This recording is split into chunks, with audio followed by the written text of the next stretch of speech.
Well, I guess it'd be about time to get this warmed up and going. Do do do do do do. Oh, now, how be this get to working again? Press the button. Which no, button? No, not that one. Not this the button. left. That one. No, your other left. This other one. Oh, Which one are you talking about? I meant the right. No, What- but what not are you- that big red one. The- The this other way. red button. Not- Just not the big, happy, shiny one. You mean the one I just pushed? Yeah, for crying out Oh, loud. You don't righty. know what you're doing. I know perfectly well what I'm doing. Not that button. Oh, for crying out loud. You just sit here on your patootie. You play Well, with your buttons. I go make coffee. You do that, but don't slam the door. Well, I guess we've had a fascinating week around here. I apologize for having missed me for the call on Sunday night. And tonight will most likely be a shortened show, just to celebrate the 4th of July. But it'll be one of them things where, well, how can I put it? The woman almost hit us in again. Well, you go to mystical places, and you go to shops where men should not go, and nor women neither. And you go to the spots and the places where even angels fear to tread.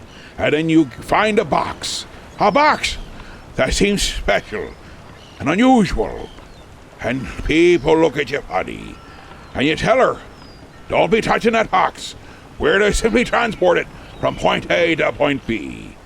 But then you find out that she thinks that it's a trick. It'll be a trick. It'll be a trick because she says you got your anniversary coming up. So, what does a crazy old bat do? She opens a box. There are certain things men nor beast nor angels should look upon. And in that box, I won't be saying it was Pandora's box. I will say it was a thing. And it was a thing that most men would say, get out of here if you had that thing. Don't be bringing it around here. It won't do you be no good. It almost destroyed the ship, almost brought us straight down. And when you look at her, you say, did you open a box? And she says, who, me? I be not doing that kind of thing. And, of course, it wasn't her. And as all the other crew members are trying not to drown. But she's looking there, oh, so sweet and innocent, like butter wouldn't melt in her mouth, pure as a wind-driven snow. Ha! We all know who and what Babushka be. And when she acts that innocent, you know she truly did something troublesome. Aye. So, we're lucky we have anything at all for this week. But we'll be back with a proper show Sunday night. That we be promising. And, aye, the captain did get her something. Probably should have gotten her... You know what she told me when she finally admitted to opening the box? She said it was about the right size for a nice personal guillotine. Are you be kidding me? What? There is no way a personal guillotine would have fit in that small a box. They come in slightly larger boxes. But I do appreciate her appreciation for a good guillotine and a nice personal travel size one. But you got to be thinking about it. She almost destroyed us all. She opened that thing. If only she left the thing closed. What it'll mean for the future of the captain's quarters, we not be sure. There'll be things lurking around here stranger than there were before. But I guess we'll just figure out how to make them part of the crew. And with that, I think we need to go to and start things off in a proper fashion with Phil Harris's The Thing. That gives you a better understanding what's been going on around these here parts. And if you hear things in the background, just know it's the crew still trying to put the ship right, or as right as it can be. Considering what... But let's be putting it this way. What she actually got was in a bigger box, closer to the personal size, travel size guillotine. But it weren't a guillotine. I didn't be knowing she wanted one of them. That's a good thing. Nice thought for her. maybe Christmas, which ain't that far away. We know it's only, what, less than 6 months. But the woman, she's gonna drive me to drink. Good thing I got me root beer and a new supply of black licorice. Got that at the same shop where we got the thing, the box with a thing in it.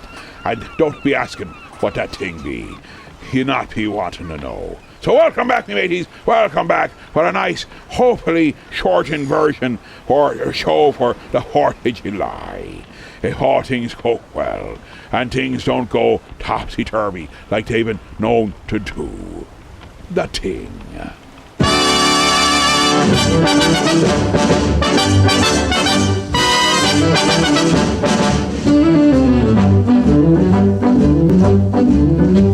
While I was walking down the beach one bright and sunny day, I saw a great big wooden box a-floating in the bay. I pulled it in and opened it up, and much to my surprise, ooh, I discovered right before my eyes. Ooh, I discovered right before my eyes. I picked it up and ran to town as happy as a king. I took it to a guy I knew who'd buy most anything. But this is what he hollered at me as I walked in his shop. Oh, get out of here with that before I call a cop. Oh, get out of here with that before I call a cop. I turned around and got right out a-running for my life. And then I took it home with me to give it to my wife. But this is what she hollered at me as I walked in the door. Oh, get out of here with that, and don't come back no more. Oh, get out of here with that, and don't come back no more.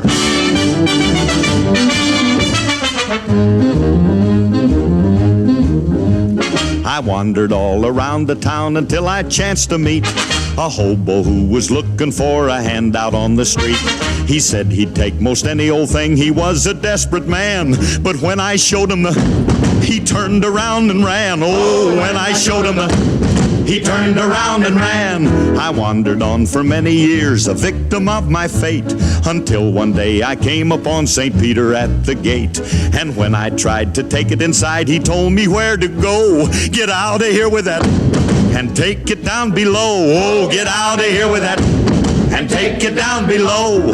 The moral of the story is, if you're out on the beach and you should see a great big box and it's within your reach, don't ever stop and open it up.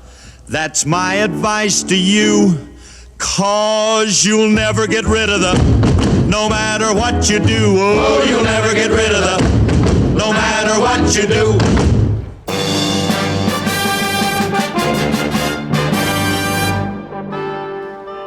The trouble continued to brew. It was a time for action and a time for words. On a hot July night in 1776, Benjamin Franklin was aroused from his work by the call of destiny. Hey, you in there, Ben? Who's that, Sylvia? It's the call of destiny. Come on, take a look through the curtains there. It's Tom Jefferson. What, again? Well, it's no good. I'll have to let him in. I'm coming. Hi, Ben. Tom? You got a minute? Well, I tell you the truth, we were just going out of town for the weekend. But it's only Wednesday. Yeah. Well, you know, a penny saved is a penny earned. Well, what does that got to do with anything, Franklin? I don't know. Just the first thing came into my head. I was just making conversation. An idle brain is the devil's playground, you know. So you're pretty good at that, aren't Yeah, you? there's some new wise sayings I just made up. Wise saying? Yeah, I call them wise sayings. Oh, what can I do for you? Well, I got this petition here I've been circulating around the neighborhood. Kind of thought you'd like to sign it. It's called the Declaration of Independence. Yeah, I heard about that. Sounds a little suspect, if you ask me. What do you mean, suspect? Well, you're advocating the overthrow of the British government by force and violence, aren't you? Well, Huh? yeah, but we've had it with that royal jazz. Who's we? Well, all the guys. Who's all the guys? Oh, George, Jim Madison, Alex Hamilton, Johnny Adams, you know, all the guys. Ha! The lunatic fringe. Oh, they are not. Bunch of wild-eyed radicals, professional liberals. Don't kid me. Oh, you call George Washington a wild-eyed radical? Washington? I don't see his name on there. No, but he promised to sign it. Oh, yeah, that's George for you. Talks up a storm with them wooden teeth. Can't shut him off. When it comes time to put the name on the old parchment Rooney, try and find him. Hey, what are you so surly about today? Surly to bed and surly to rise. Oh, Makes all a right, man- all right. Let's knock off the one-line jokes and sign the petition. What do you say, huh, fella? Well, let me skim down it here. When in the course of human events, so-and-so, so-and-so, so-and-so, so-and-so, so, that among these are life, liberty, and the pursuit of happiness. That's pursuit of happiness. Well, all your S's look like F's here. No, it's stylish. Oh, I see. It's in. It's very in. Oh, well, if it's in. We therefore, the representatives of the United States of America, so-and-so, so-and-so, solemnly publish and declare that they are absolved from all allegiance to the British crown, and so on. A little overboard, isn't it? Well, You write this? yeah, I knocked it out. It's just a first draft, you know. Well, I tell you, why don't you leave it with me and I'll mail it in, huh? Oh, come on. I tell you, Tom, let me say this. I'm with you in spirit. I'm sure you understand that, but, you know, I gotta play it conservative. I'm a businessman. Yeah. I got the printing business going pretty good. Almanac made Book of the Month. And then I got the inventions, you know. Got pretty good distribution on the stoves now. And, of course, every Saturday evening, I bring out the mag. The what? Magazine. Oh.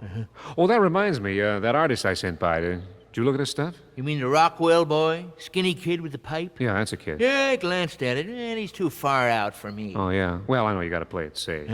Yeah. But getting back to the signing of the petition, how about it, huh? Well, It's a harmless paper. Oh, sure, harmless. I know how these things happen. You go to a couple of harmless parties, sign a harmless petition, and forget all about it.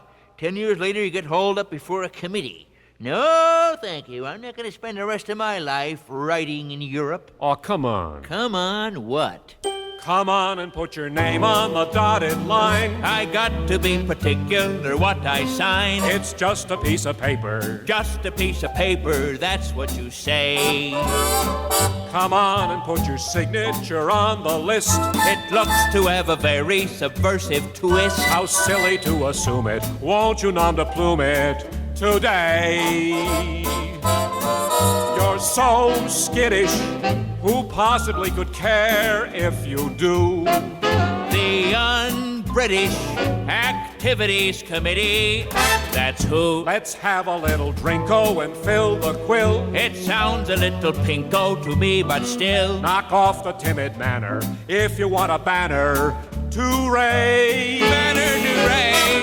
You must take, I must take a stand for this brave new land, for who wants to live, so conservative, I don't he don't disagree, but a man can't be too careful what he signs these days.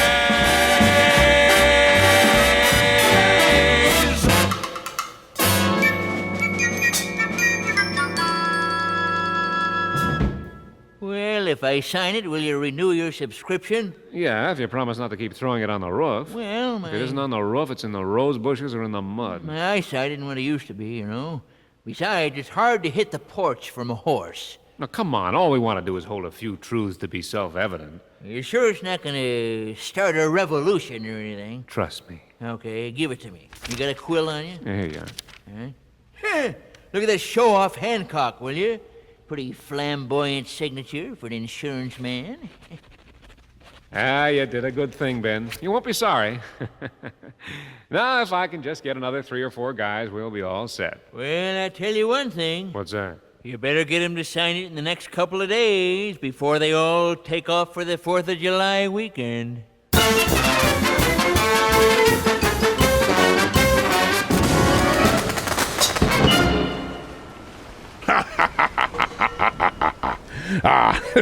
There was a proper and historical and accurate retelling of the Declaration of Independence by Stan Freberg. I'm sure that's exactly how it happened, and you can't be arguing that one. But things we need to be thinking about during the 4th of July. We need to remember there are those that have served our country to defend our freedoms. But then we also have to remember, they didn't just defend our freedoms for us to sit around and do nothing with them. We're supposed to go out and enjoy our freedoms and, and speak them and act them and be a part of all these different things. And that's oftentimes what piracy is. Piracy is an attempt to enact a freedom. Sometimes we get a little out there, and we go a little too far. And sometimes we don't be going far enough. But here's a fella who is going to bring a little joy into our lives with a way of expressing his freedom that we here in the Americas have that not anywhere else is. The ability to get trigger happy. That's it, trigger happy. Weird Al Yankovic, expressing a freedom in many different ways. Trigger happy. Trigger happy. Got an AK-47, well, you know it makes me feel alright. Got an Uzi by my pillow, helps me sleep a little better at night.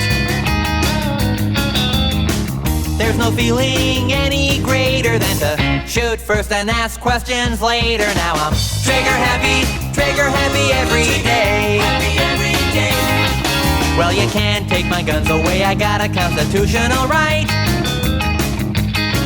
Yeah, I gotta be ready if the commies attack us tonight. I'll blow their brains out with my Smith & Wesson. That ought to teach them all a darn good lesson. Now I'm trigger happy every day. Oh yeah, I'm trigger happy. Yes, I'm trigger happy. Trigger happy. Yes, I'm trigger happy. Trigger happy. Yes, I'm trigger happy. Better watch out, punk, or I'm gonna have to blow you away.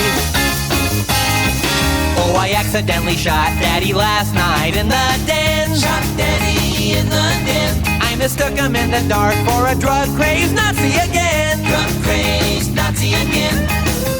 Now why'd you have to get so mad?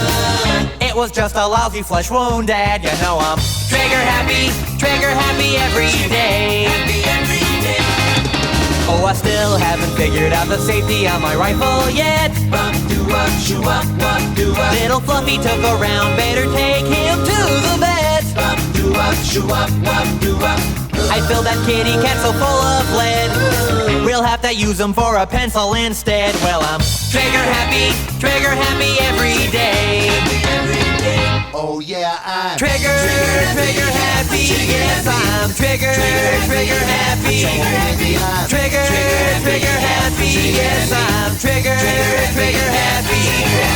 Trigger happy. Yes, I'm trigger happy. Better watch out, punk, or I'm gonna have to blow you away. Come on and grab your ammo. What have you got to lose? We'll get all liquored up and shoot at anything that moves. Got a brand new semi-automatic weapon with a laser sight. Shoot to kill now, shoot to kill. Oh, I'm praying somebody tries to break in here tonight. Shoot to kill now, shoot to kill. I always keep a Magnum in my trunk. You better ask yourself that you feel lucky, punk, because I'm trigger happy every day. Trigger happy. Yes, I'm trigger happy. Trigger happy. Yes, I'm trigger happy. Trigger happy. Yes, I'm trigger happy. Better watch out, punk, or I'm gonna have to blow you away. Watch out or I blow you away. Better watch out, punk, or I'm gonna have to blow you away. Watch out or I blow you away. Better watch out, punk, or I'm gonna have to blow you away. Watch out or I blow you away. Better watch out.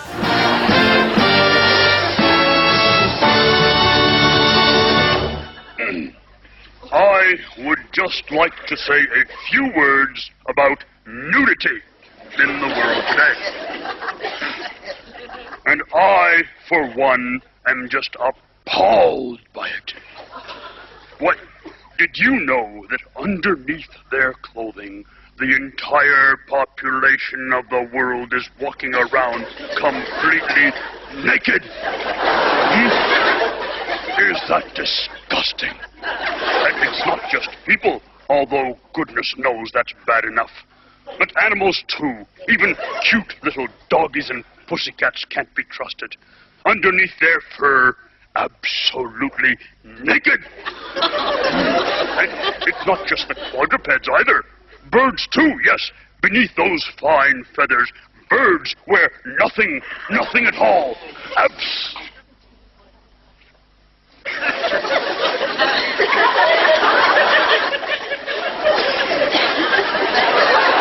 How do you feel about nudity? Well, personally, it always left me cold.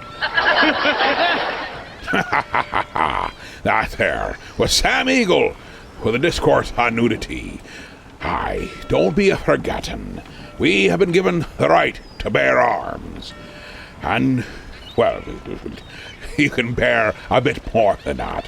We'll be cutting a commercial momentarily. Even if we be having a short show, we still have to throw in the sponsors. Why? Because they pay for things like clothes, repairs, small guillotines, little things like that. In the years that I've been living, a lot of things have surely changed. A lot of things have come and gone, some even came back again. But through all the many changes, some things are for sure. And you know that mighty fine feeling kinda makes me feel secure. Cause I love baseball, hot dogs, apple pie, and Chevrolet. Baseball, hot dogs, apple pie, and Chevrolet. They go together in the good old USA. Baseball, hot dogs, apple pie, and Chevrolet. In case you're wondering, this message is brought to you by baseball, hot dogs, apple pie, and America's favorite car.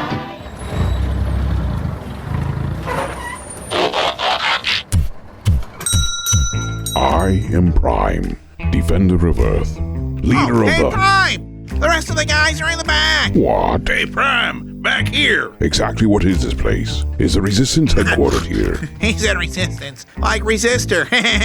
Nah, this here be heroes. Did someone say hero? Hero. Hey, Prime, I'm Jared, and this is Heroes Comic Shop. We're in Elmira Heights. It's 130 West 14th Street, to be exact. And as you can see, we have a lot of books. We have a lot of books for any taste.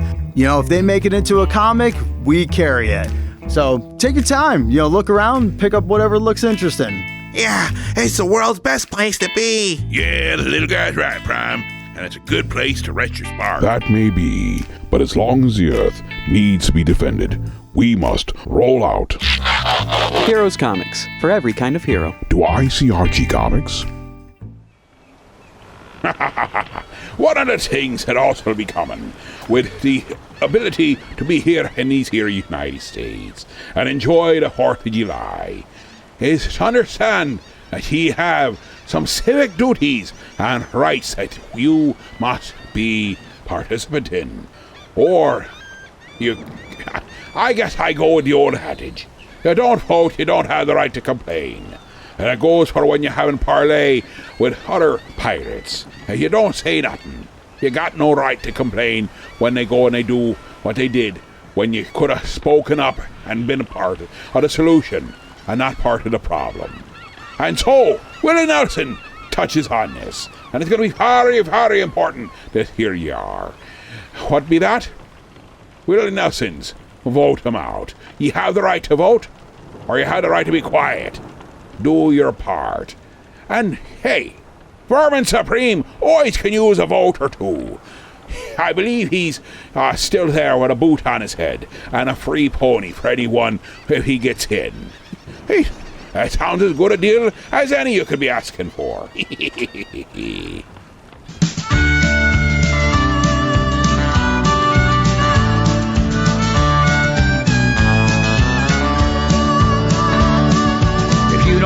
who's in there, vote them out.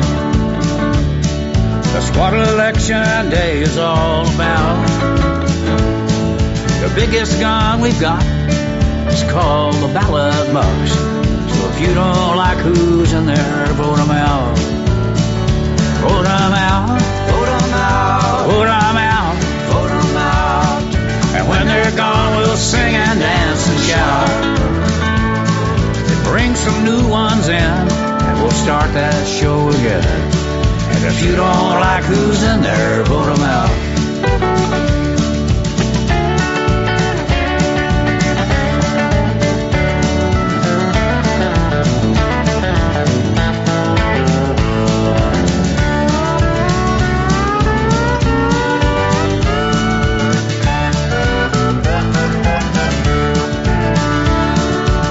A bunch of clowns you voted in. Election day is coming round again. If you don't like it now, if it's more than you'll allow, if you don't like who's in there, vote them out. Vote them out. Vote them out. Vote them out. Vote them out. And when they're gone, we'll sing and dance and shout. Bring some new ones in, and we'll start the show again. And if you don't like who's in there, vote them out. Vote them out. Vote them out. Vote them out. Vote them out. That's what election day is all about. The biggest gun we've got is called the ballot box. So if you don't like who's in there, vote them out. If you don't like who's in there, we'll vote them out.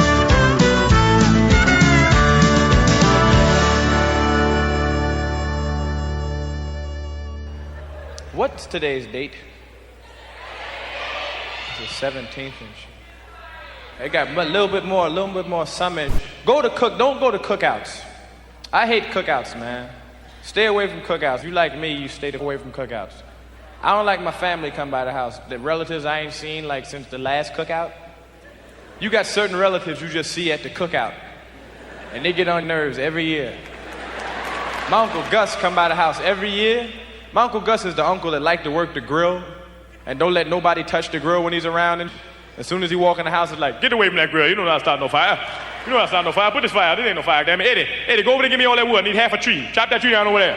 Chop down that tree and give me the wood from that tree over there. And Charlie, go get me 2 gallons of gasoline out the shed. You 2 gallons of gasoline, you kids roll up your shirt, put that on the grill. We're gonna start a fire. Come on, you wanna eat? You wanna eat? Just shut up then, put that on the fire. Okay, put that wood inside there. Okay, give me the gasoline, Charlie. Hold the match. Well, I tell you, Charlie, throw the match on the gasoline, all right? Well, I tell you, all right, we're gonna make a fire. We're gonna eat, all right? Y'all wanna eat? We're gonna eat now. Here we go. Pour the gasoline on here like this there. We need the whole, get that damn lighter fluid out there. That can't use it. We're gonna put all 2 gallons of gasoline on this wood and make a fire. We're gonna eat a hamburger, okay? Here we go. Charlie, throw the match. Now that's a fire. That's a fire. Look at that. Look at that there. He be all right. Roll Charlie around. Roll him around a bit. Roll him around. And Uncle Gus is married to my Aunt Bunny. My Aunt Bunny got a mustache. You know, one of them lady mustaches? It was real cool back when she was 20. She had, you know, ladies had them little thin ones. And then when they get about 45, like Aunt Bunny, they be having the Billy D. Williams look. She be thicker than a man's. And Aunt Bunny weighed like 300 pounds, like 250, real heavy lady. And kids was scared of her. You got that kid logic going. I remember my Aunt Bunny come by the house, it was like, I was petrified because she always wanted to kiss me or touch me. And so, as soon as she walked in the door, it's like, come give your Aunt Bunny a kiss, baby. And you go,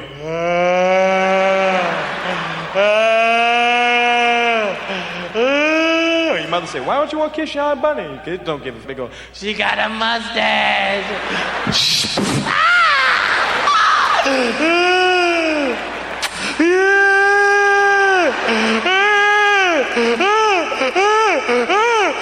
Why do kids move so slow when they be crying? We go, stop making all that noise.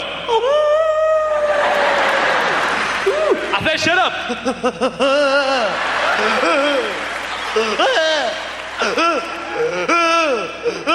You be mad because your mother hits you, be standing there wishing hateful on your mother. Ever do that? Be in the bedroom going, God, please kill her.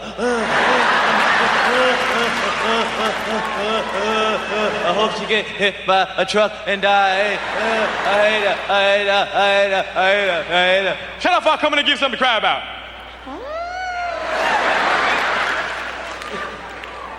Then my pops would start talking.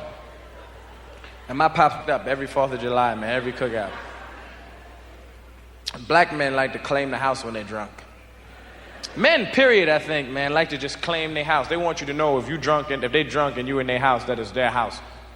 My father stand up in the middle of the cookout and say, "It's my house."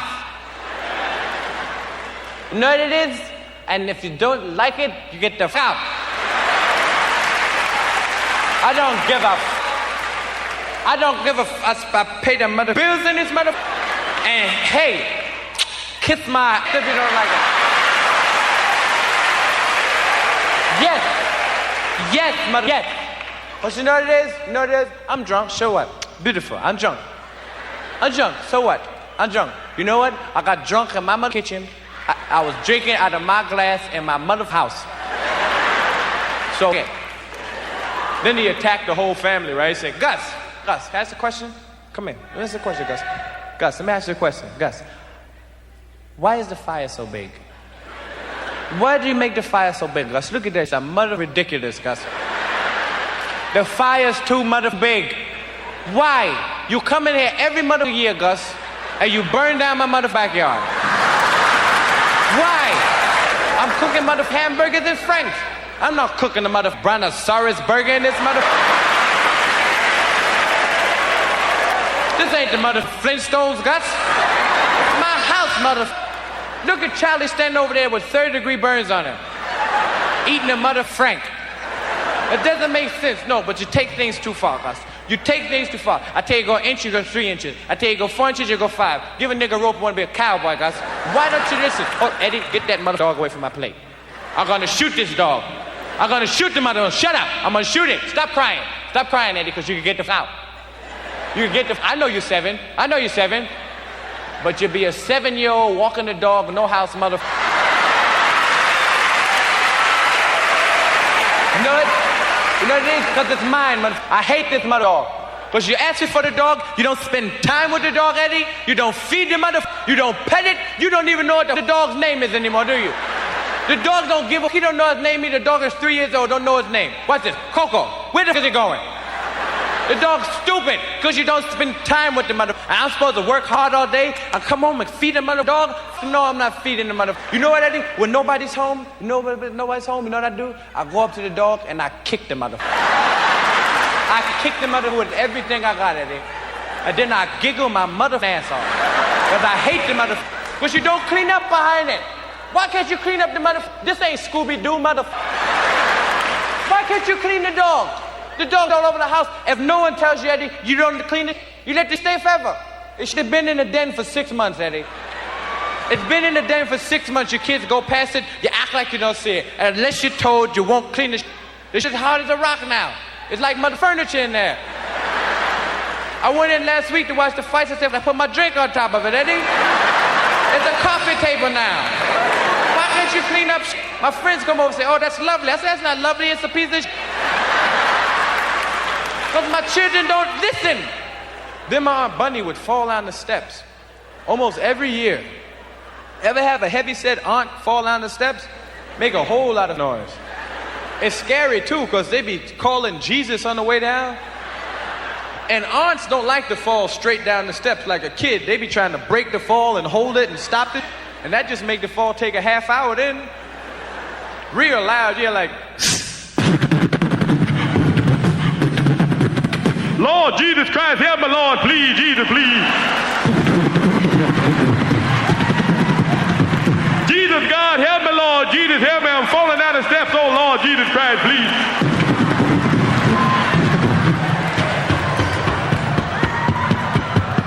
My shoe.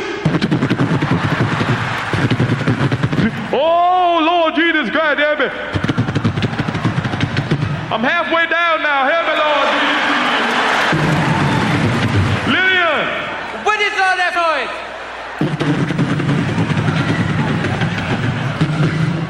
Lillian, the bitch falling down the steps again.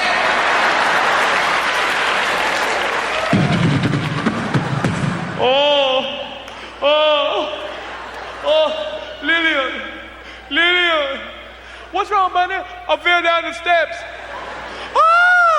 Bunny fell down the steps. Bunny fell down the steps.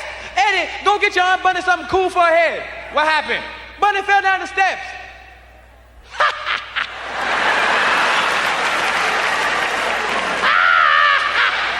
Hey, Charlie, Aunt Bunny was walking down the steps. And she was walking down the steps. Gus, what the f is wrong with your wife? Why can't she walk a flight of steps? You come over every mother year, Gus, and you burn down my mother's backyard, and your wife rips down the steps. Why? I work hard to get my place beautiful, and then the mother come over and rip the steps down. Look at the mother steps they f***ed up, Gus. Why can't she walk the steps? You know why your wife can't walk the steps? Because she's a fat, hairy b****. That's why. That's why, Gus. And my children are afraid of your wife. Eddie's afraid of her. He has nightmares about your wife. I went in his room last week, Gus. He was in the bed screaming, crying. I said, oh, help me, help me. I woke him, I shook him, I said, what's wrong? He said, Aunt Bunny is coming to get me. He's afraid of your wife because she has a bigger mustache than his father. But you know what it is, Gus? I figured out about your wife. And I'm going to say it. And my wife, I'll give what my wife said. She can shut the fuck up. I'm going to tell you something. I figured out about your wife. I know where you met your wife. You told me you met your wife 15 years ago on a camping trip and that your wife was Puerto Rican? Your wife ain't no Puerto Rican. I thought she was when I first met her, Gus. Because I walk up, I said, hello, it's good to meet you. My name is Vernon. And she said, hello, I'm Bunny. Goonie Google. What the f does Goonie Google mean, Gus? I don't know what the f that is to this day. I thought I learned some new Spanish. I went up to my friend, I said, hey, Sanchez, Goonie Google. And Sanchez said, get the f out of here. So I've been walking around for years confused, and I finally figured out about your wife, where you met your wife. You didn't meet your mother wife on no camping trip. Your wife's a Bigfoot, isn't she, Gus? Your wife is a Bigfoot, isn't she? That's why the mustache is so mother thick. But you shaved it down and taught her to speak.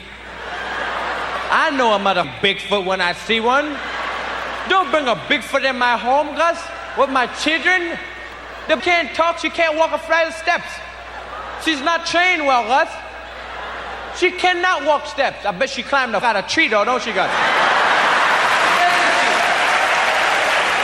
Doesn't she? But you had to not bring her around here. And your mother's children, they're big feet, too. They're half Bigfoot, Gus, because the mother is 6 years old and have afros 17 inches long. They're little hairy mother, just like their mother. Look at the mother. You know when I found out that they was Bigfoot? When I realized your wife was a Bigfoot when I took your kids fishing last week. I put the mothers in the boat, Gus, and I took the worm and I put it on their hooks, and they both sat there and they put the poles down in the mother's boat and slammed their face in the water for 2 minutes. And I think, what the f are these kids doing? Then they start moving their head like this and the mothers come up with fish. I jumped back and said, can you believe this mother?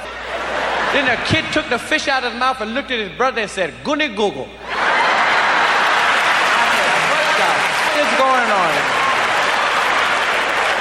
Normal kids don't do like that, Gus.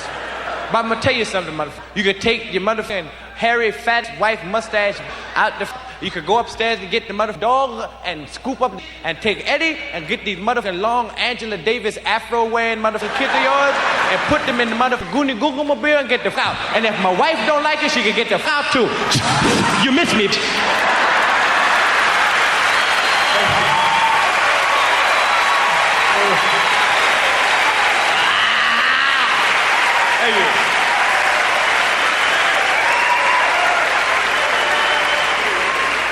Oh, Jesus Christ.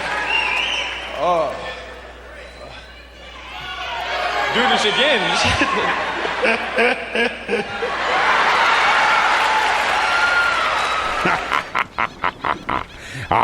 That there should be a true summer tradition. A little Eddie Murphy, Uncle Gus, and Aunt Bunny. Goonie Google to all you Tatar. Another thing that goes along with the 4th of July. Hot and humid. So hot you can sweat parts of yourselves off. And two live Jews touch on this subject oh so very well. With oi It's so humid. And it ain't being humid where you be. Well, I think that must be because you're in the Antarctic, Oz. It's not quite so humid there. Might be just a little bit nippy right about now, but not here.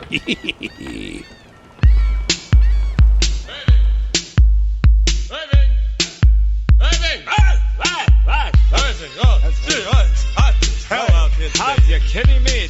It's humid as hell.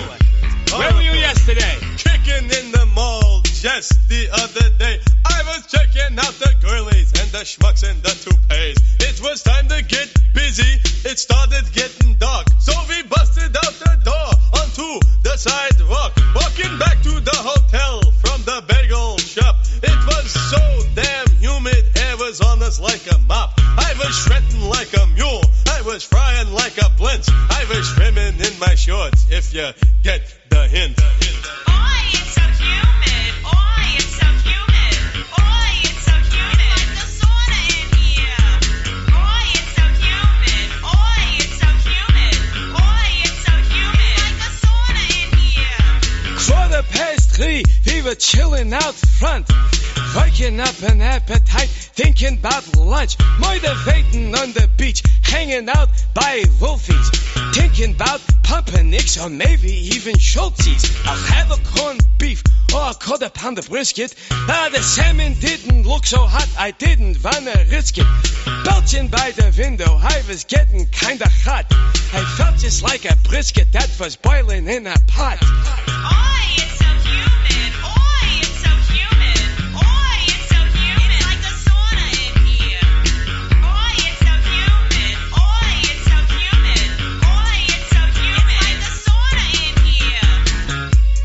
Irving! It's hot as hell.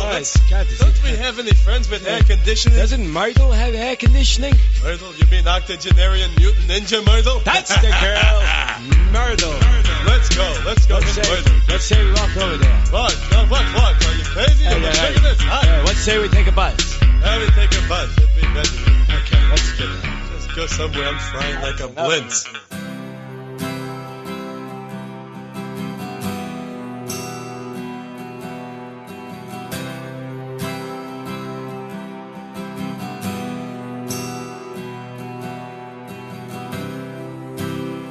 Ground control to Major Tom. Ground control to Major Tom. Take your protein pills. Put your helmet on. Ground control to Major Tom. Commencing countdown. Engines on. 3, 2, check ignition. And may God's love be with you. Lift off.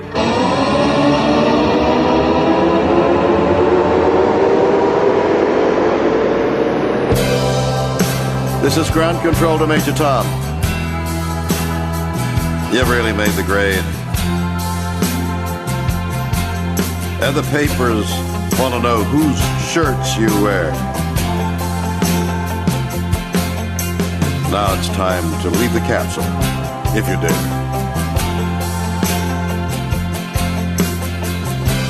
This is Major Tom to ground control. I'm stepping through the door, and I'm floating in a most peculiar way. And the stars look very different today. For here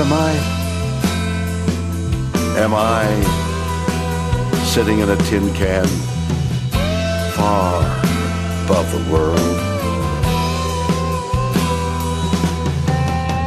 Planet Earth is blue, and there's nothing I can do.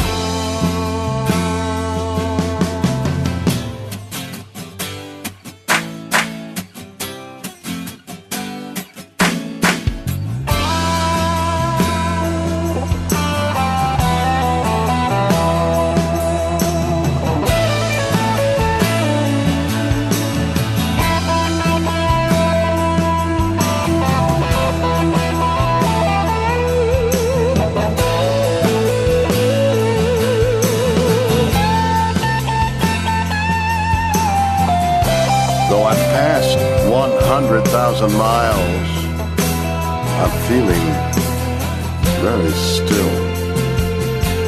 And I think my spaceship knows which way to go.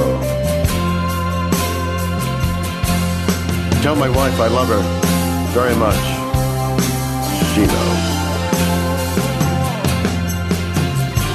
Ground control to Major Tom. Your circuit's dead. There's something wrong. Can you hear me, Major Tom? Can you hear me, Major Tom? Can you hear me, Major Tom? Can you hear? Am I floating round my tin can, far above the moon?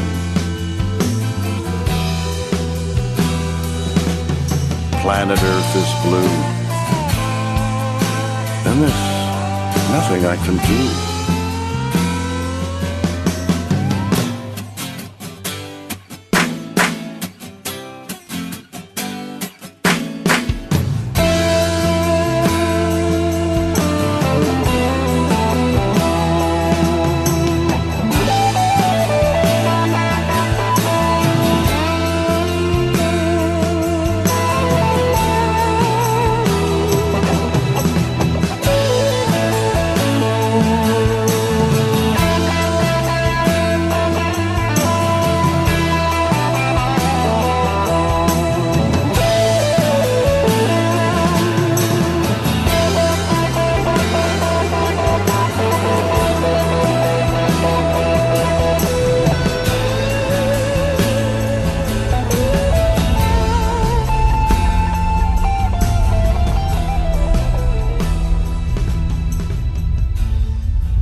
William Shatner there with Space Oddity. One of the great and amazing things with America is that it was founded by those who were told they were no good to get out. So we left, and then we've taken and we've gone from the bottom of the seas up to space and all places in between. There are people that hate us for that. So be it. Let them hate. Let them hate. So while we go on and make great and mighty things, now we're not always so great ourselves. Sometimes we'd muck up quite horribly. And that's the beauty of comedy. It turns right around and tells us right to our face, you mucked up, and I'm going to be telling you why. But we can still enjoy our greatness, even while we're a bunch of muck-ups. Back momentarily.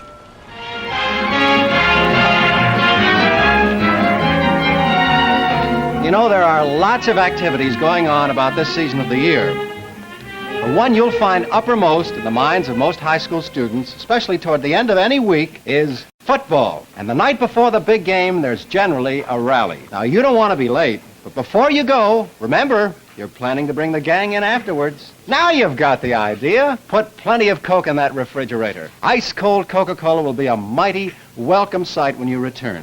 You know, it's a good idea to keep plenty of Coke on ice all the time. Coca-Cola has a distinctive flavor, all its own, a flavor that has never been equaled. Coca-Cola is popular with everyone, which makes it ideal when you're expecting guests. Now, that's true whether it's a casual gathering like this one or a planned party. The bright, bracing flavor of Coke is always welcome. It's a flavor that has made Coca-Cola the most asked-for soft drink in the world. Have a Coke. Squatch Den. Hey, Reggie, the store's empty. Reggie, they look closed. No, they ain't closed. They're like, hey man, they are closed. Oh, Roy, I was running a new Hound Dog shirt. And I wanted the new album by Josie and the Pussycats. Oh, what are we gonna do? Hey guys, we're down here. Hey, did you know that your shop is closed? Yeah, you closed up shop and everything. Yeah, moved again. We've grown so fast that we needed a bigger place, so we moved just down the hall, and now we're right by the entrance to JCPenney's. This move allows us to have everything we had before and more. Like, we're going to get the dollar section back, more live shows, as well as listening parties, t-shirts, CDs, DVDs, even 8-tracks. Really? Yep. Sweet! And don't forget to check us out on the Squatch Den Records on Facebook and Instagram. And we have our own online radio station. Be sure to check us out at squatchden.com.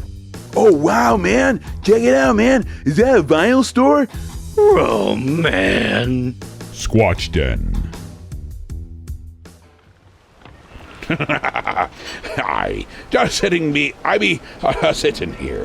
thinking about a nice tale I like to read every year. It's kind of like a Christmassy carol. 'Twas the night before, not Thanksgiving, but 'twas the night before the fireworks, and all through the house, not a match could be found. Or something. We need to work on that. We need to have more wonderful tales of fireworks and other greatnesses. I think we'll have to be working on things like that. Now, let us be turning our attentions to Albert Brooks' Phone Call to Americans, or Letter to Americans. A phone call to Americans.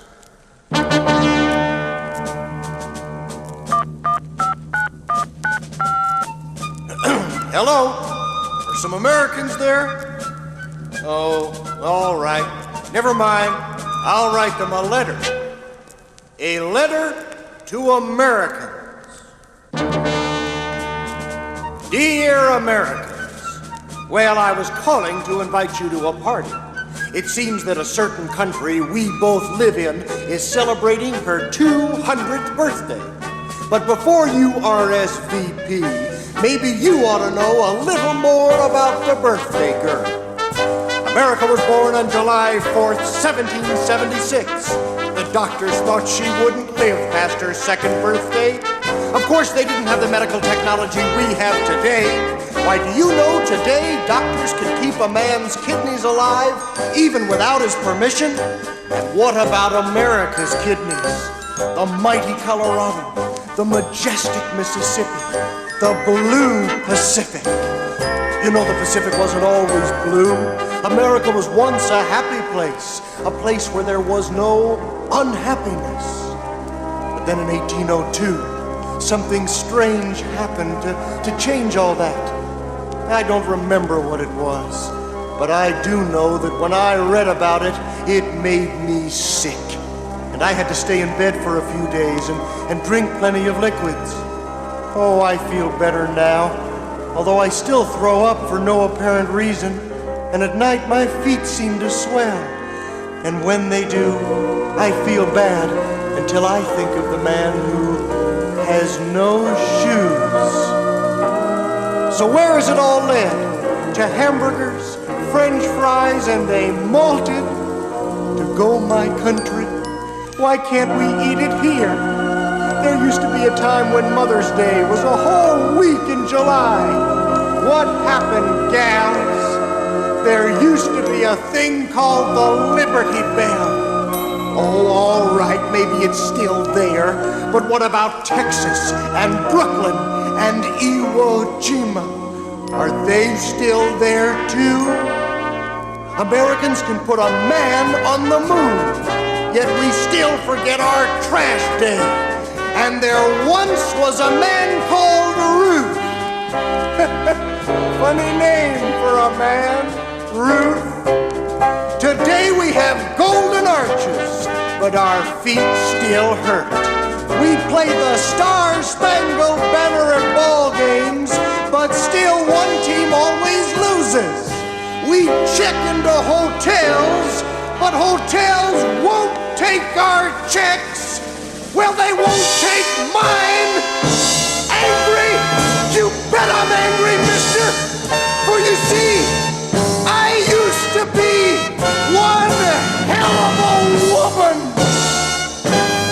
Thanks for listening.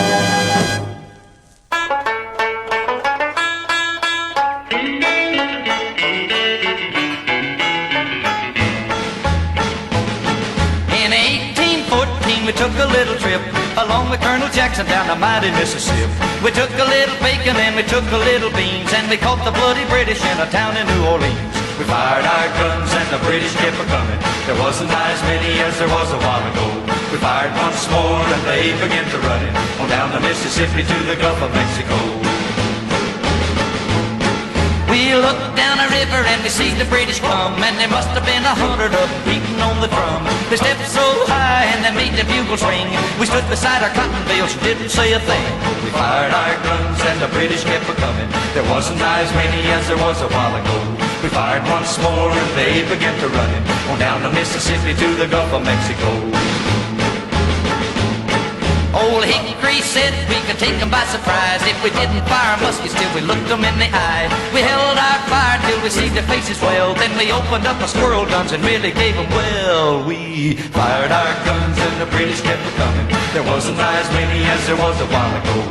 We fired once more and they began to run it on down the Mississippi to the Gulf of Mexico. Yeah, they ran through the briars and they ran through the brambles and they ran through the bushes where a rabbit couldn't go. They ran so fast that the hounds couldn't catch them on down the Mississippi to the Gulf of Mexico.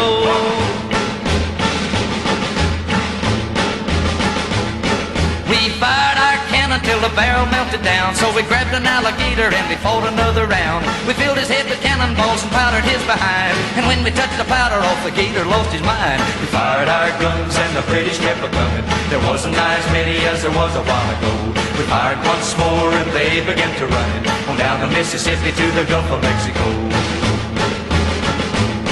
Yeah, they ran through the briars and they ran through the brambles and they ran through the bushes where a rabbit couldn't go. They ran so fast that the hounds couldn't catch them on down the Mississippi to the Gulf of Mexico.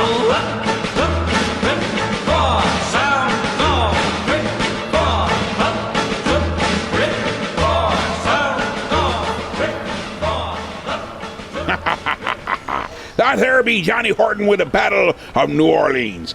Once again, history accurately portrayed right here on the captain's quarters. You don't get any more accurate than that. That there was almost as if it was a first-hand report.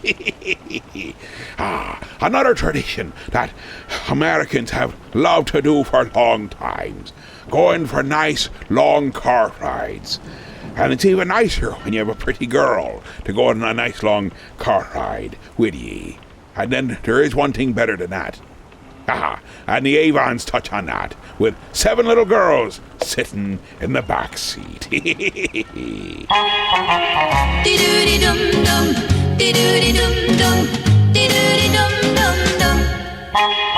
Seven little girls sitting in the back seat, hugging and a-kissing with Fred.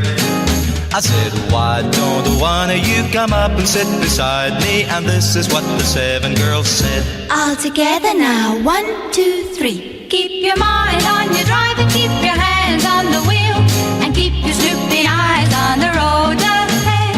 We're having fun, sitting in the back seat, kissing and a-hugging with Fred. Dee-doo-dee-dum-dum, dee-doo-dee-dum-dum, dee-doo-dee-dum-dum-dum. Drove through the town, drove through the country, showed them how a motor could go. I said, how do you like my triple carburetor? And then they whispered low. All together now, 1, 2, 3. Keep your mind on your drive and keep your hands on the wheel, and keep your snoopy eyes on the road ahead. We're having fun, sitting in the back seat, kissing and a-hugging with Fred.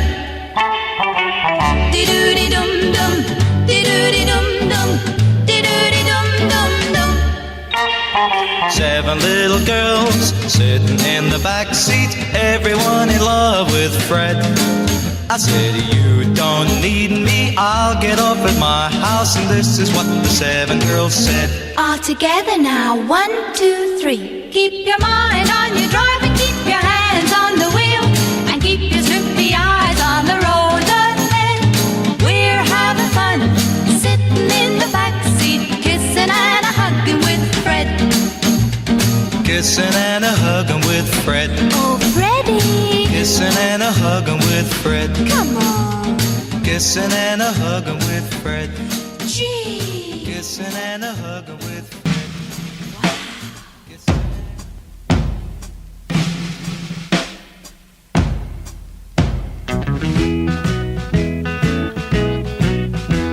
In May of 1941, the war had just begun. The Germans had the biggest ship that had the biggest guns.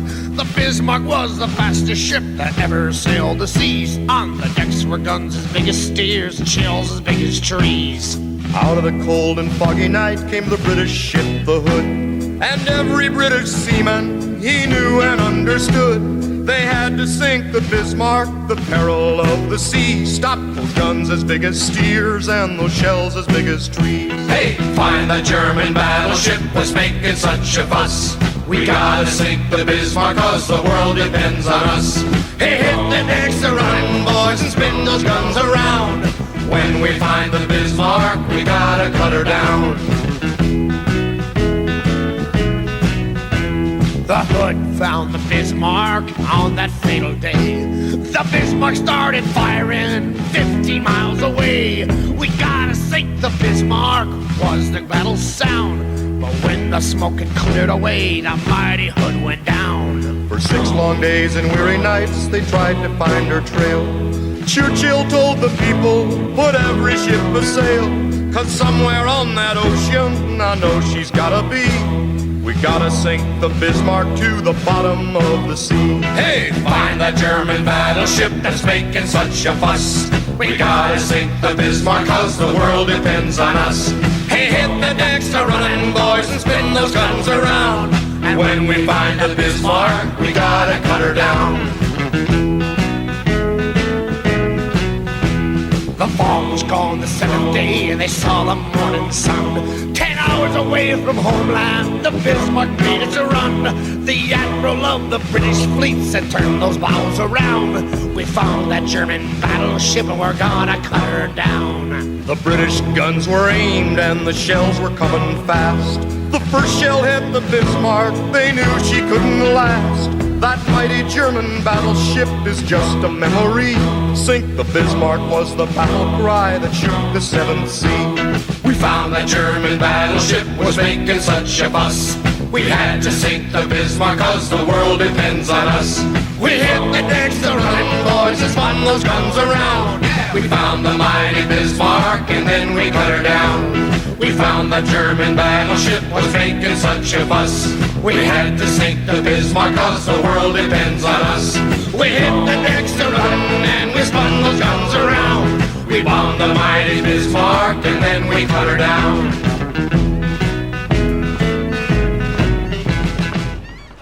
That there be the Blues Brothers with Sinking of the Bismarck. You can't get much more American than the Blues Brothers. But then we're singing about the British sinking a ship. Well, we had to give them credit for sinking something. For when they went up against the good old USS Constitution, the old Ironsides, they couldn't sink her. They shot at her, and it just bounced off the sides. Aye, that's what happens when they go up against the Americans. But the Germans they did just fine with. Let's be turning our sights to Henry Joe with Arab, Alabama. My wife's a good Southern girl. My wife is from Arab, Alabama. Y'all ain't from Arab. Who's minding the store?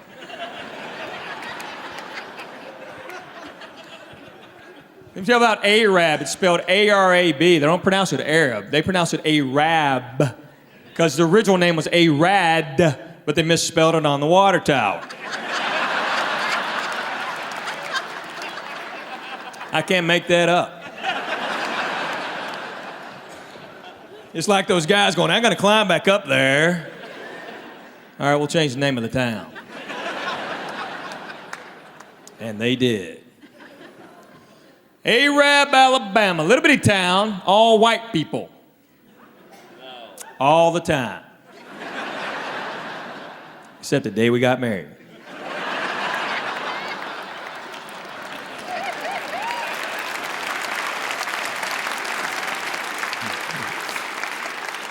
So just for fun, I took my whole family to Walmart. And we just started walking around. People started looking at us. They go, what are you staring at? We just bought this place.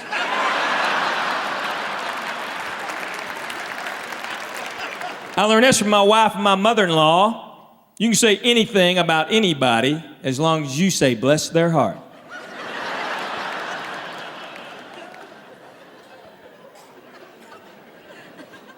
My wife does it all the time. Look at that ugly baby. Bless its heart.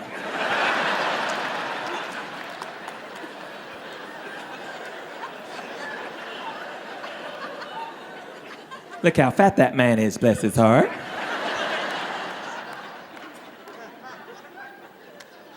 It's like a slate cleaner.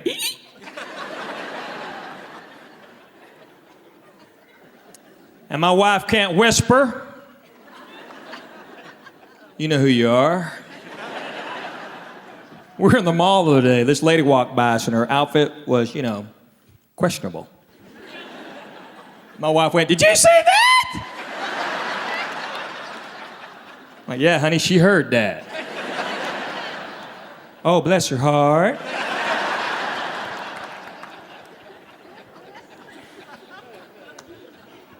I'll never forget the first time my mother-in-law met my dad. Me and my dad went down to Arab.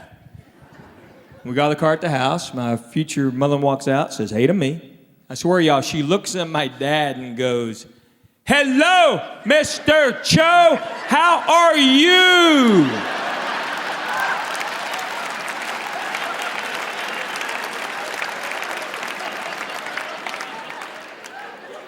My dad's like, what is she doing? I said, well, she thinks he's speaking Korean.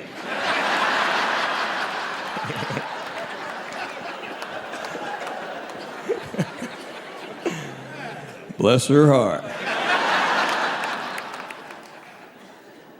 It's a true story, man. She still yells at the man. My brother-in-law was from Arab. He still lives there. This will sum him up really fast. Arab, they finally got an Italian restaurant. Italian. He's like, hey, man, we got a new Italian restaurant. I said, really, is it any good? He goes, well, it ain't no Olive Garden.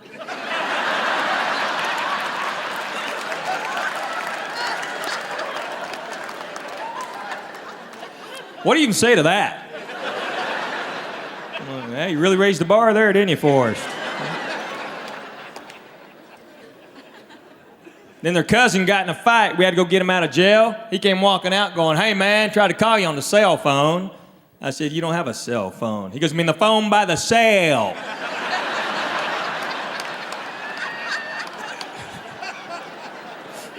I can't write that.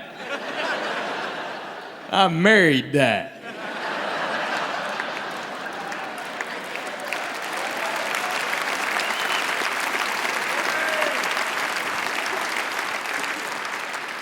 And they are a gold mine. Oh, I love the holidays, I don't even eat. I just sit there with a pen going, what'd you say?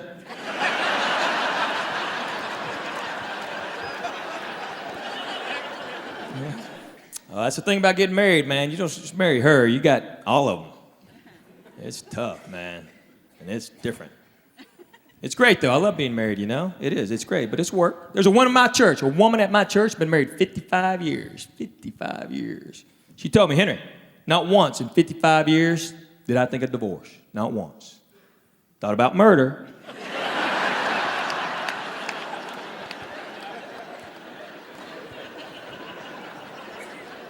Because you do. Oh, I know my wife at least twice a week looks at me when I'm asleep going, I'd kill you right now. I know she won't do it because she'll get caught. She watches a lot of CSI, though, so. I better keep my eye on her.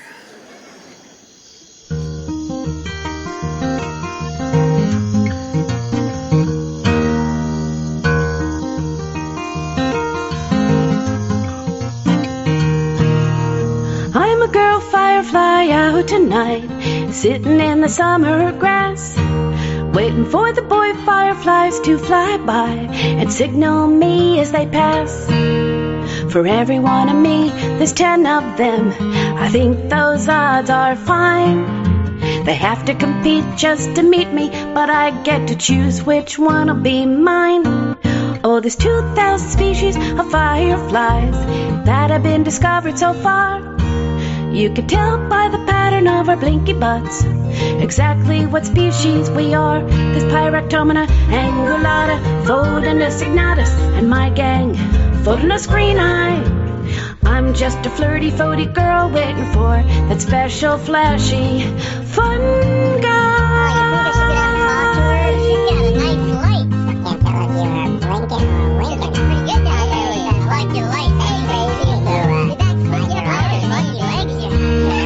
A firefly's life is short and sweet, only lasts 2 weeks long. Most of that time is spent looking for love. Our romantic feelings are strong. For 2 years before this, I was larvae in the dirt, eating earthworms, snails, and slugs. Now I only have 14 days to live the life of a lightning bug. But that is a misnomer. I'm not a bug at all. Fireflies are in the beetle family, and let me tell you what drives us up the wall. Photorus. The firefly femme fatales with their deceptive sneak attack turn lovesick, lonely boy fireflies into a crunchy midnight snack. Yes, it's a world of love and danger out here in the dark. Every summer night you can see us in the backyard, in the park. But please don't try to capture us. Fireflies gotta be free. A mayonnaise jar is jail for us, a place we never wanna be. Enjoy the show we put on for you with our bioluminescent lights. Cut it with your sweethearts while we cut it with bars on these lazy summer nights. A firefly's life is short and sweet, only lasts 2 weeks long. Most of that time I'm looking for love, but I took a little break to write this song.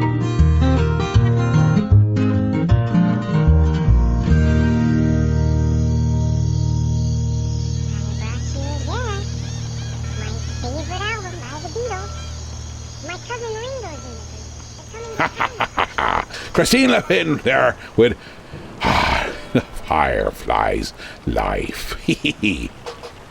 When you get done playing with the fireworks, just take a moment right now and enjoy the beauty of the fireflies around ye.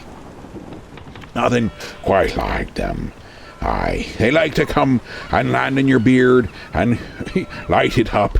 It's so beautiful. And many of the kids have a good old chuckle when they see the fireflies landing in the captain's beard and just wandering around. One of the favorite things I have from this time here. I truly love it. Now, here's another grand one. Another way of looking at Americana. Gabriel Iglesias with bus driver Dave. I have a bus driver named Dave who has never received any credit, and he's been working for me for almost 10 years now. This man has successfully gotten me to every single comedy show on time without fail.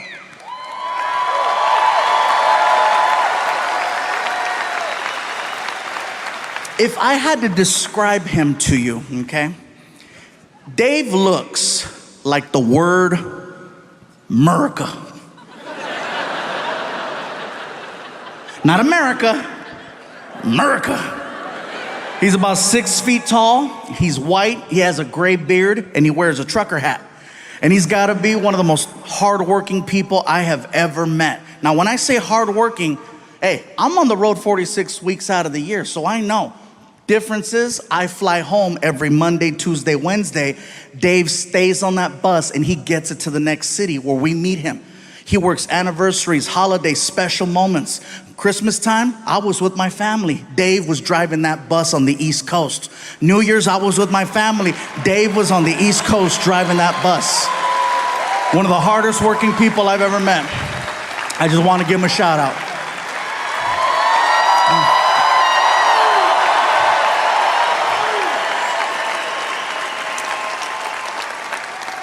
In addition to being hardworking, he's very honest. Now, when I say honest, I don't mean, oh, he does his taxes right. I mean painfully honest, no filter honest. He talks the way people used to. He does not have time to mince words. He just calls it like he sees it. Before me, he used to work with a man by the name of Kenny G. Grammy Award winner, amazing, amazing music. One day, Kenny G was on his tour bus that Dave was driving, and I guess the two of them had a little discussion, and Kenny G used some words that Dave would have rather him not have used, and instead of getting into it with him, this is what Dave does.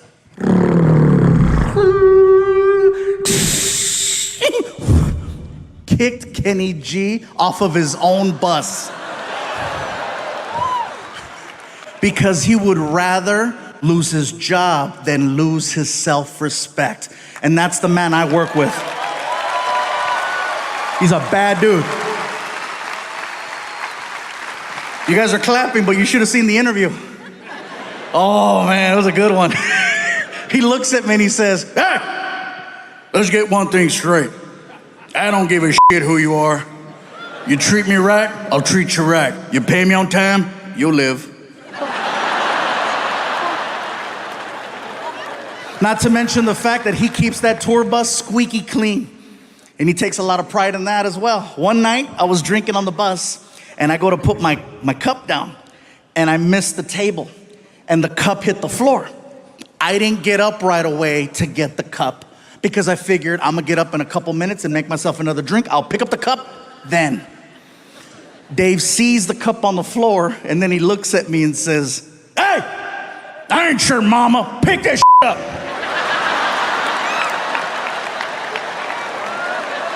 I get to the back of the bus and I'm like, wait a minute, I pay him. Hey, Dave, shut up. Yeah, I'll be in the back in my room. Thank you. Drive safe. And people tell me, you work with a man who talks that way to you? Why? Let me tell you why. Because he's honest. With Dave, you know exactly what you get. Nowadays, it is so hard for me to tell who's being genuine and who has an agenda. And with him, you know exactly where you stand. If he likes you, he loves you. And if not, you're on the curb with Kenny G. That being said, I have a story to share. About a year and a half ago, maybe longer, we're on the bus and we're heading down the highway. Just so you have kind of an understanding of the bus layout, let's say this is the front. Here's Dave, the driver, empty seat, and then a sliding door that goes in between him and the rest of the tour bus. My buddy Alfred and I are in the living room portion and we're watching TV. We're watching the news. And on the news, there's this person who is running for some type of office. No particular office. And I guess their big plan is to erect a structure between two bodies of land. Somewhere. And I guess they want one side of the structure to finance the entire project. Well, my buddy Alfred and I, we have a lot of family that works in construction, and we know a bad job when we see one. So we started to voice our opinion out loud about how we felt about this person and what they wanted to do. We're being very loud. So loud, Dave can hear us. And then we hear Dave.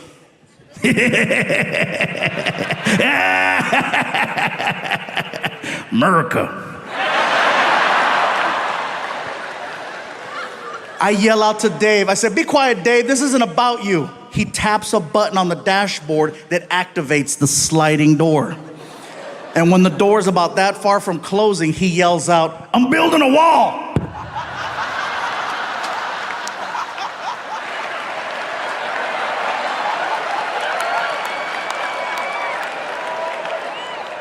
I couldn't even get upset because I was too much in shock over the fact that that came out of someone 4 feet away from me. My buddy Alfred and I, we look like chickens. We're like, my cell phone goes off. I take out my phone and there's a text message from Dave. And I said, that's right, he better say I'm sorry. He better say just kidding. I open up the text message and it says, and you're paying for it.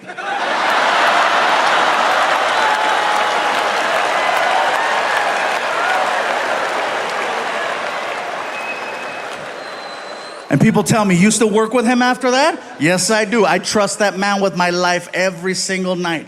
I know where his heart's at. He can say whatever he wants. At the end of the day, he still has to drive around the king of the Mexicans.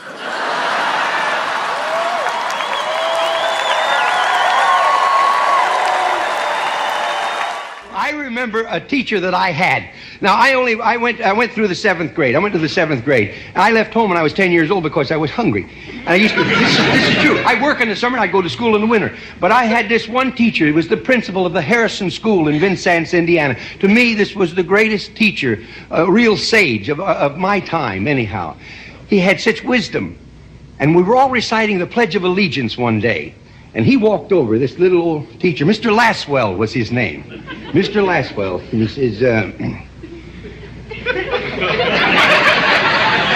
he says, I've been listening to you boys and girls recite the Pledge of Allegiance all semester, and it seems as though it's becoming monotonous to you. If I may I recite it and try to explain to you the meaning of each word? I, me, an individual, a committee of one, pledge, dedicate all of my worldly goods to give without self-pity, allegiance, my love and my devotion to the flag, our standard, Old Glory, a symbol of freedom.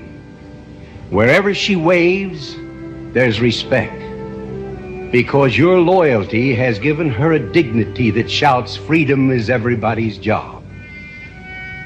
United. That means that we have all come together. States, individual communities that have united into 48 great states.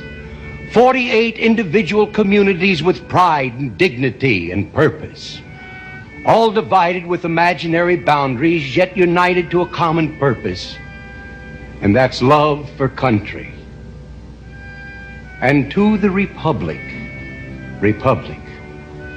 a state in which sovereign power is invested in representatives chosen by the people to govern. And government is the people, and it's from the people to the leaders, not from the leaders to the people, for which it stands. One nation, meaning so blessed by God, indivisible, incapable of being divided, with liberty, which is freedom, the right of power to live one's own life without threats, fear, or some sort of retaliation. And justice, the principle or qualities of dealing fairly with others. For all, which means, boys and girls, it's as much your country as it is mine. And now, boys and girls, let me hear you recite the Pledge of Allegiance. I pledge allegiance to the flag of the United States of America and to the republic for which it stands, one nation, indivisible, with liberty and justice for all. Since I was a small boy, 2 states have been added to our country, and 2 words have been added to the Pledge of Allegiance: under God. Wouldn't it be a pity if someone said that is a prayer and that would be eliminated from schools too?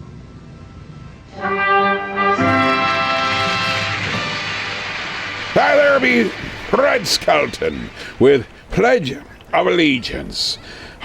Grand, great comedian, one of the greatest of all time. If you didn't tickle your funny bone, it must be you had it removed surgically, and even then he'd probably still find it and make it, I'll give it a good little tickle.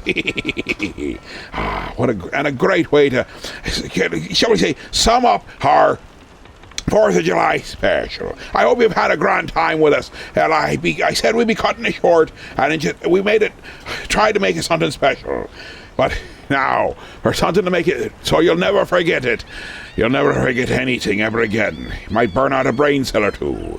The thing that's more American than apple pie, more dangerous than an atom bomb dropped upon a city, more powerful than a squid as it wraps itself around a ship, dragging it down into the depths as the people scream out their last farewells.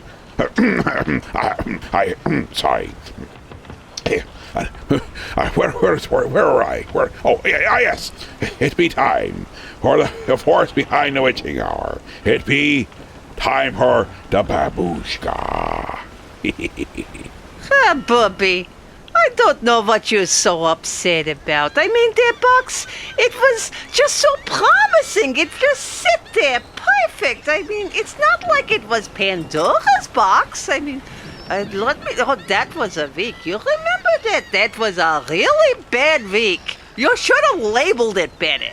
I wouldn't have opened that one either. But, I mean, come on. It looked so much like the perfect anniversary gift, like portable guillotine. I mean, the chopping block is nice too. I'm not saying it's not very nice gift, but I mean, portable guillotine. Come on. Of course, Christmas is coming soon, and the guillotine is a girl's best friend. Oh, I forget to tell you. I think I saw that thing you've been talking about running around down in the bilge, but I don't know what you're so upset about. Seems to be cleaning the muck down there nicely. Anyway, I sings now. Mademoiselle from Armentières, parlez-vous? Mademoiselle from Armentières, parlez-vous? Mademoiselle from Armentières hasn't been kissed for 40 years. Hinky-dinky, parlez-vous?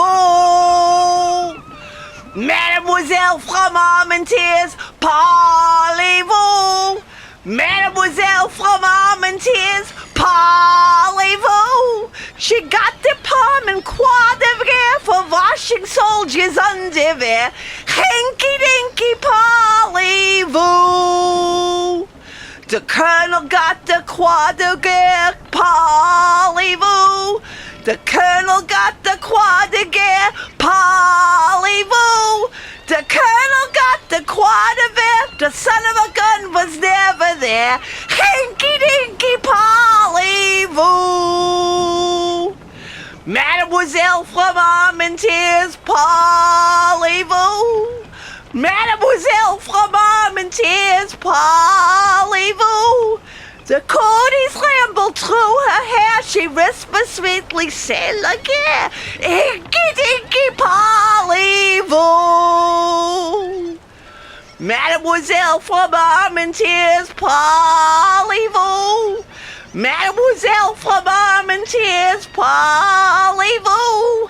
Your dad has to know how long to know the reason men goes wrong. Hinky-dinky, parlez-vous? Happy 4th of July, everybody! Hold on to your fingers with both hands.